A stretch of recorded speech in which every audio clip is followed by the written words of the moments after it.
Alright, so it took me a while, but I finally finished Persona 3 Reload, and let me tell you, I loved this game. I really do. I loved it.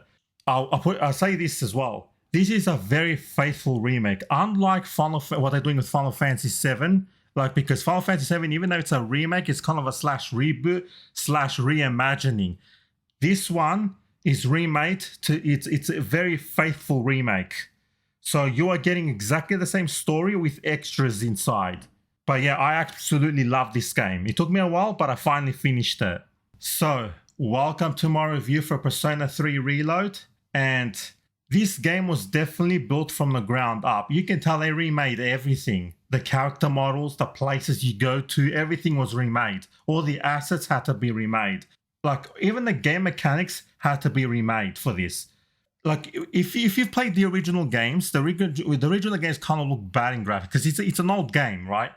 The character, in this game, they definitely recreated all the character models, the places you go to, like Paulownia Mall, the school, Tartarus, everything was recreated. Visually, this game, in my opinion, the visuals in this game look better than Persona 5. I think they are a bit better. Even the way they made this game is that the characters in this game, in the world itself, is more flashed out than the original game. Now, in the original game, the game was written very well story-wise, right, and designed well for its time. But now, because of modern technology, they are even more flashed out. They're even more flashed out.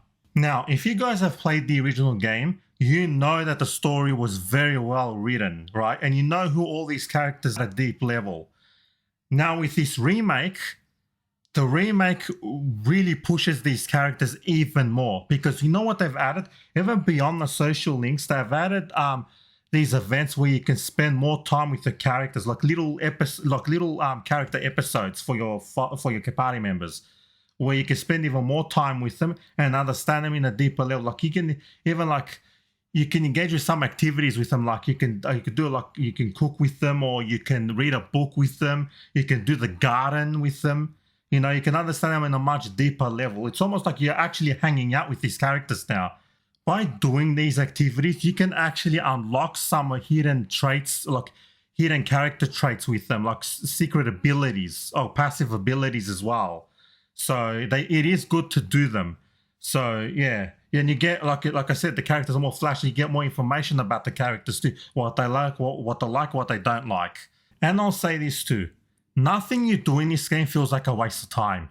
Whether you're doing social links or you're hanging out with these characters, nothing feels like a waste of time. Look, you really will, if you do all these, you really will understand these characters at a much deeper level. And I do recommend you do them all.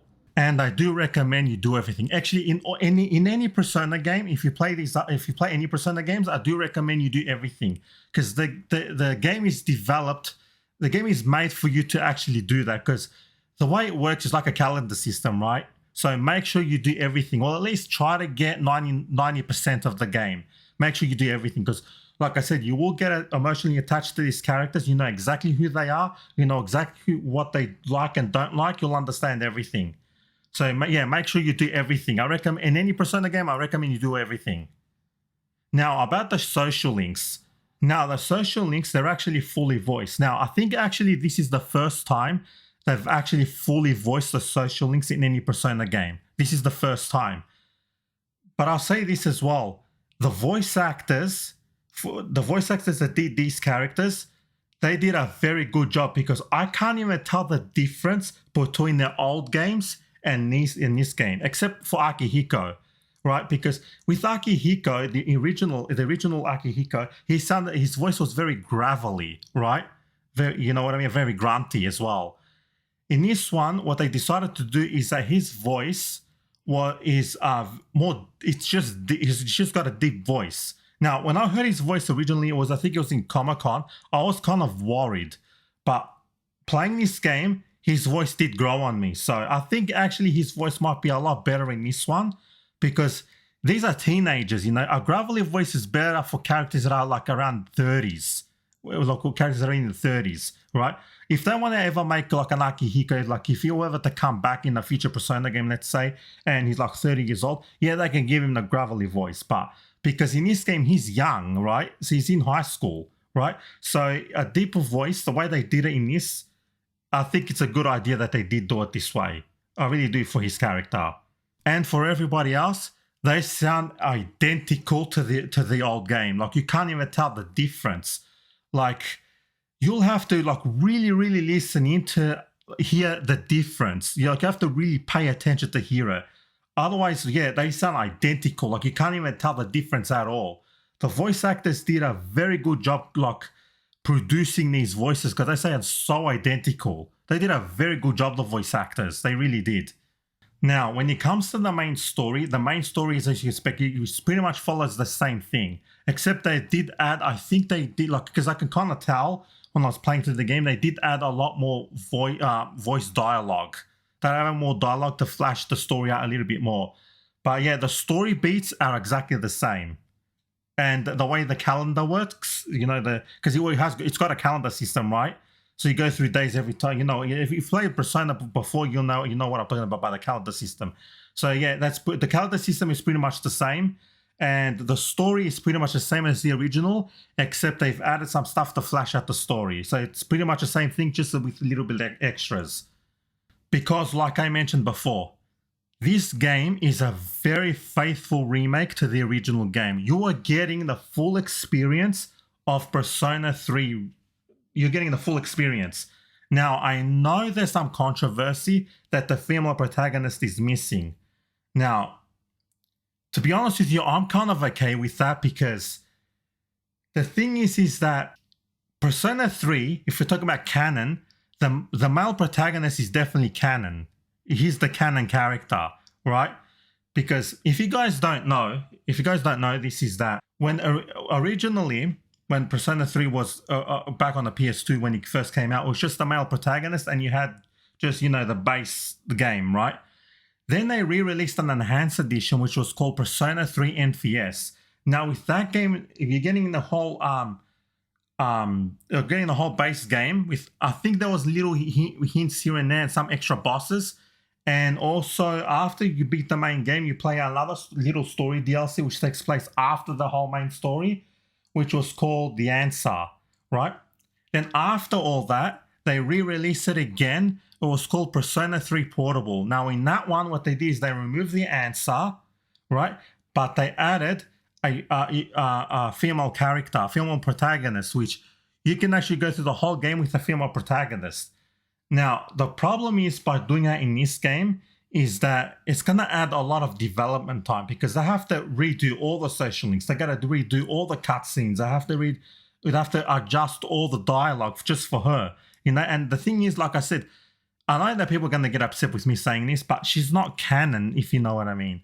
I think that you can tell what they decided to do with this game is that they want you to play the canon storyline, the absolute canon story of Persona 3. That's what they decided to do because obviously he's going to be, the male protagonist is the canon male, he's the canon character, he's the canon main character, I'll put it that way. He's the canon main character for Persona 3. So yeah, that's why they decided to do that, so they can focus on the canon story of Persona 3. That's what they decided to, and you can tell when you play the game as well.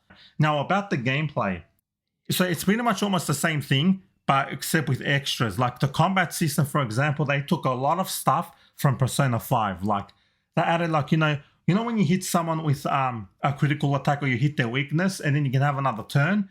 Well, they added from Persona 5 the tag, so you can tag on your other teammate. Right? So they added that in this game.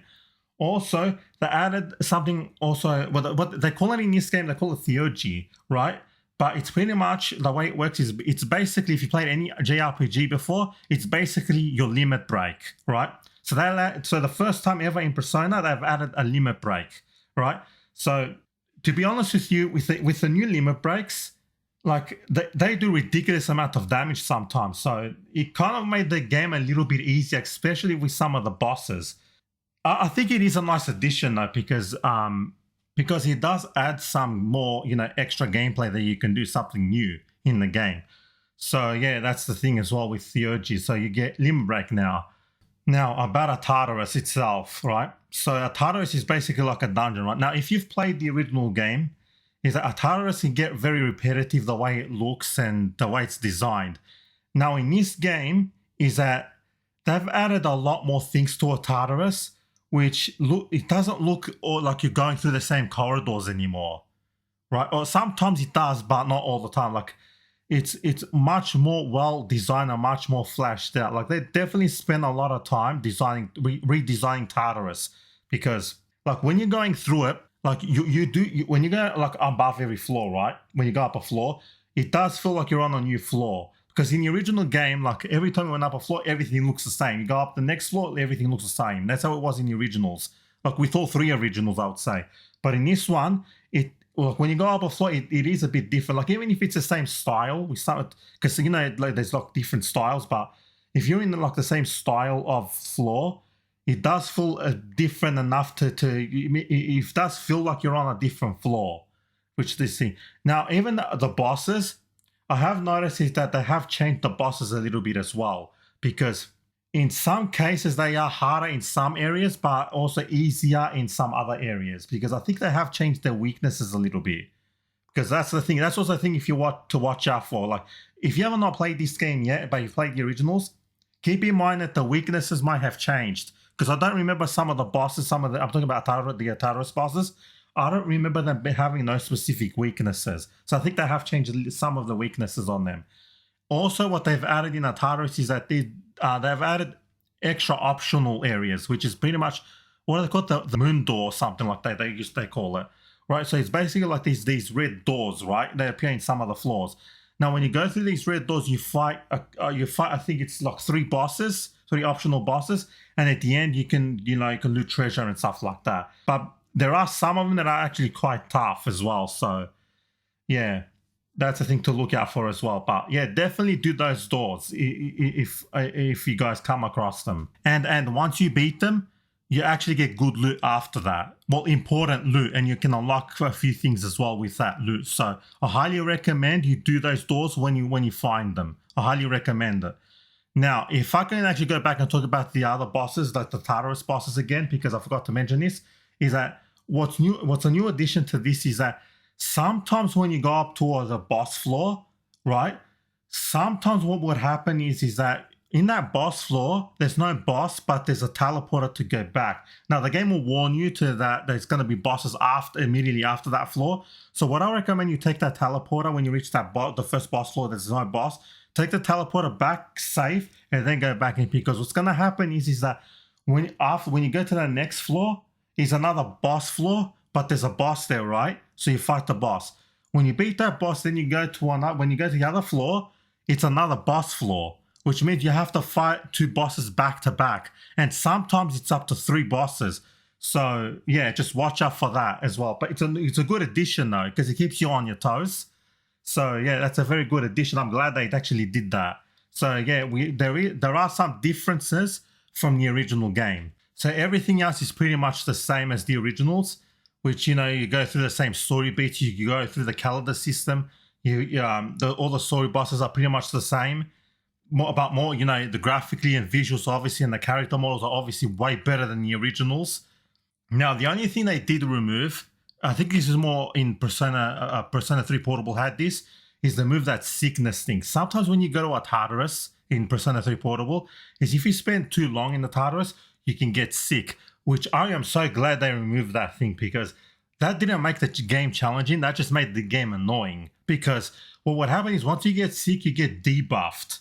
And if they hit your weakness, they could do like 3 times the damage sometimes. So I'm glad they got rid of that, because that was just annoying rather than challenging. It was just freaking annoying to have that feature. So I'm glad they got rid of that in this game.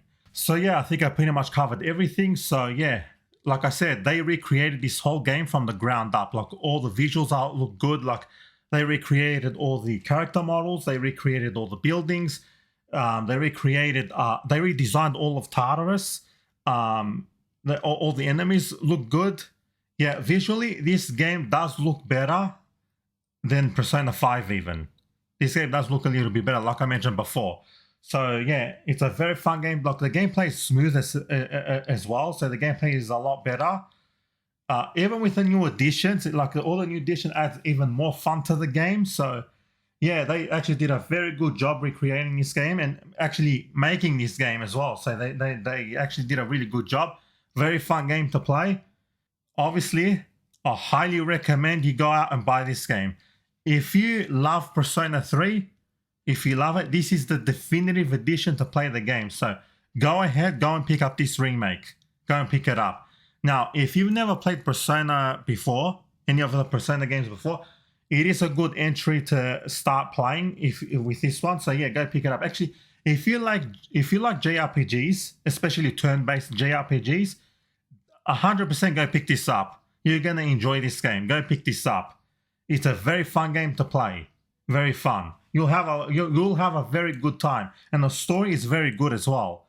And all the characters are very well written. So yeah, it's a very good game. So like I said, if you like JRPG games, if you like turn-based games as well, yeah, definitely you're gonna love this game. So actually, for everyone, I recommend this game too. Like literally, the game is good. So yeah, go out and buy this game. I highly recommend it. I enjoyed it. I loved it actually. So yeah.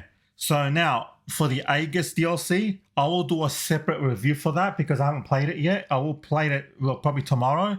So yeah, I'll definitely get started on that and I will review that as well. So yeah, just look out for that. So anyway, that's enough from me.